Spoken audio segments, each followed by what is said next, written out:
In October, I took a trip to the southern border in McAllen, Texas, down to the Ursula Processing Center. And I was told by Border Patrol agents there were 3 Syrian men that had been apprehended the night before. They were there at the Ursula Processing Center. I asked to see them. Then I asked the question, how did they get here? He said, well, most likely they flew from the Middle East to somewhere in South America and then came up through Central America, through Mexico to our southern border.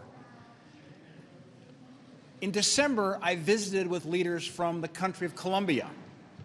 They told me about a daily Turkish Airlines flight from Istanbul to Bogota. Go on kayak yourself, do a quick search. You can get a flight for $1,000 from Istanbul to Bogota. They've been tracking these flights and found that some of the passengers that arrive in Bogota are on the terror watch list. But this is how, one way, they're coming into our country, into South America, and then up through Central America, up through Mexico. Where are many of those passengers headed? They're headed to our southern border. They're headed into our country. I met with their Vice Minister of Defense of Colombia.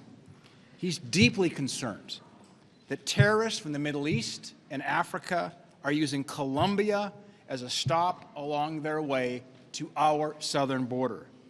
If leaders in Colombia, leaders across the world are concerned about our wide open southern border, why isn't Joe Biden and the Senate Democrats sharing that same concern? Under President Trump, we had policies that discouraged, disincentivized people from coming across the southern border.